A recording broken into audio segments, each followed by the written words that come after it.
Now, listen, welcome to the other side of YouTube. I trust everybody is coming from my other channel. And if you're not, welcome. This is our first video here. And please do the needful subscribe and turn on your notification bell. So, like I promised you on the T plug, we're going to be talking about the inside scoop that is coming via Kanye West.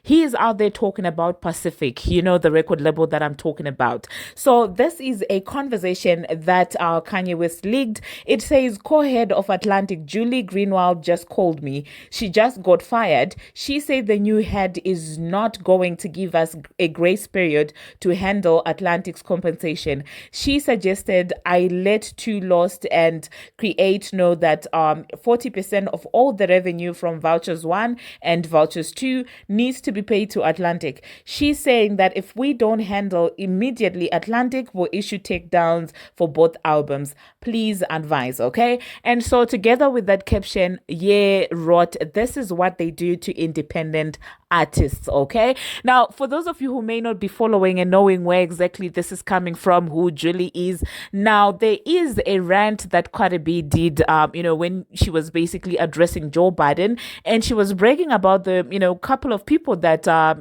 she talks to at Atlantic. She said she only talks to people, in the high places, the executives, not just every Jack and Jill, okay? And this is the Julie that, Cardi B was talking about when she was like, I talked to Julie, this is the Julie that we're talking about. So they made it seem like Julie stepped down on her own. But from what we are reading here, allegedly, well, there might have been a firation. Okay, there's no such a word, but yeah, she might have been fired. You get what I'm saying? So obviously, this is beginning to raise questions in a lot of people's heads to see that with a lot of restructuring that is happening around Pacific, what does this mean for Cardi B, okay? What does this mean for her? Is she still going to get the same budget? Is she going to get the same privileges, that she got with the old, management that was there? Because she was their project, okay? She was this entire manufactured, female rap project, like experiment, like some sort of, who watched Cow XY? That thing that people were trying to do? That's what they tried to do with her when it comes to female rap. So she was a female rap experiment. And so we don't know if the people that are coming in are still going to be able to fund the experiment, or if they're going to be cutting their losses and saying, you know what, we have invested enough, we just want our money back, we need to break even, and then it's a done deal. So obviously that's what people are asking in the streets. That being said, let us talk about how these people allegedly handle business, okay? It's for those of you who are not following, why they want a percentage of vouchers is because Ty Dollar is actually signed to Atlantic. So that's why they want the 40% revenue from vouchers. But then there's no grace period whatsoever, the time frames and then the threats. And so this is how much evil these people are. Imagine if they say that, well, you got to settle this by this date. If you don't, we're taking down your music.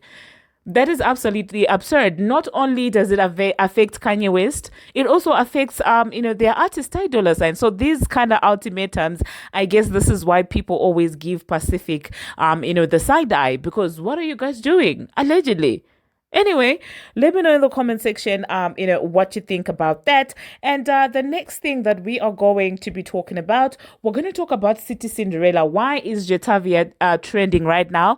I thought Caresha Please would be the one that was trending, but well, it seems like as a result of, the interview that Caresha did, City Cinderella is actually now trending.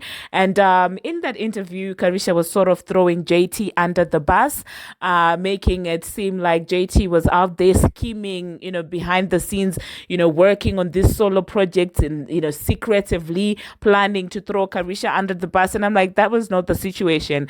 When JT was out there probably writing some of these songs, you were out here doing your thing with Diddy. At that point, you and Santana felt like you were on top of the world. And I'm sure JT wasn't even picturing a situation where at any point you guys would fall down from, the Diddy harem. Caresha from the Diddy harem. So I don't think that JT genuinely did it from a malicious point.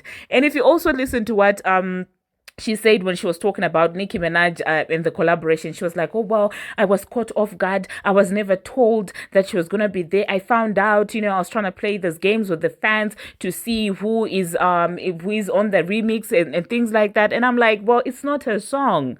Okay, I thought it was like a thing. When you're on a song, you can't just go around running your mouth. Okay, you can't go running around running your mouth about somebody else's collaboration. You only talk about it when the owner of the song is like, well, it's okay, I want to talk about it now. If it's meant to be a surprise, it's meant to be a surprise. Because imagine a situation where Jetavia would have told Caresha to say, well, I'm gonna be on this song, and then Caresha tells Santana, and then Santana, being messy, tells Cardi B, and then it's out of there, it's all over the news, it's all over the place, before she was ready to, to basically let people know who's on the remix. That wouldn't have been a good thing. That wouldn't have been a good, picture or look for Jetavia.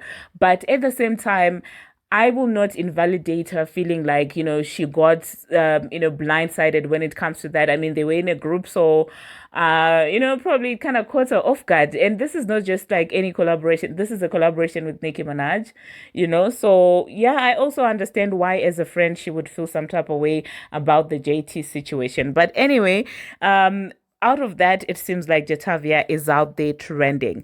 Now, the next thing that we are going to talk about, we're going to talk about Ming Lee, okay? Yo, this girl, it seems like I don't know what's happening now.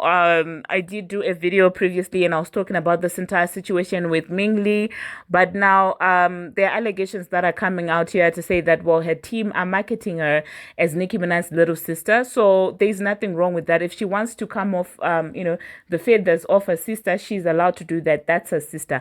But I feel like if you are Nicki Minaj's sister behind the scenes when they're trying to market you, you should also be Nicki Minaj's sister in front of, the scenes. You can't sit in an interview and say that, well, I don't want people to look at me as Nicki Minaj's sister, but yet your people are approaching people in DMs saying that, well, we have Nicki's, sister. Well, this is what the DM, says anyway. Let me stop yapping so much. I'm trying to be different on this channel. Remember, I promised you shorter videos.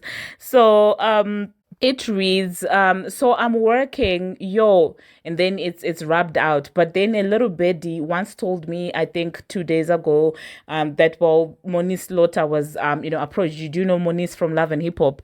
I don't know if this DM is to Moniz, but, well, a birdie told me that Moniz was also approached. So now this DM coming out, I don't know if these are the Monique, DMs, but I didn't have any evidence there when I was told that, well, that's what's happening. So anyway, it reads, so I'm working with Nicki Minaj's little sister, Ming Luani. I just had her do a song with Masika. A lot of people don't even know that she has a little sister. Okay, that's Nicki Minaj that, they're now talking about. So clearly the Nicki Minaj thing is the thing that they are using to market her. And then they said, I was going to do a strategic IG live with Masika and Hey with the producer, hoping on and, previewing the song, but Masika is busy and I don't want to delay showcasing the song. So I want to stage something. Like if Ming Lee goes live and you join and ask how she has been, she speaks a while and asks us if you had, her song with Masika. You say no, and she previews it, and at the end asks you to collab next. Okay, so this is somebody that was getting approached by their team. So this is where it gets messy. You can't be, like I was saying, if you're gonna be Nicki Minaj, you're Nicki Minaj's sister in the dark, in the light, and under the fluorescent light, everywhere. You have to be a sister. You can't pick and choose where you wanna use the Nicki Minaj card. Okay, and if she continues like this, well, mess might actually happen. It might be messy if this continues. But then again, she's just a little girl. So yeah, she's a little girl who doesn't know how the industry works. So for that, let's give her a pass. But anyway, that's all that I wanted to talk about, you guys, on this video. Oh, I forgot to mention lottery ticket. It seems like Latto is out there shading Nicki Minaj in that song that she did. I did talk about her shading Ice Spice in my other video on the other channel, but it seems like, well, she was also out there kind of throwing shade to Nicki. She said that, well, you're fighting for radio play, you're fighting a government case. And so people felt like, well, she was referring to Kenneth Petty and things like that. And at this point, I'm just like, Latto, give it up. Find another marketing strategy. If this is Drake who wrote you this lyric, both of you go to Edge and hang with Lucifer, okay? What am I even saying? But anyway, you guys, thank you very much for watching. Please do not forget to subscribe. Don't leave this video before you subscribe. Please subscribe and turn on your notifications, because I think I will be posting one video here, one video on the other, so that YouTube doesn't shadow ban us or anything like that. And thank you for watching. Thank you, and welcome to Instant Brew. Feel free to comment, feel free to share, feel free to like. It's the same vibe as the tea plug, so please come and subscribe to the Instant Brew. Until my next one, you guys, see you.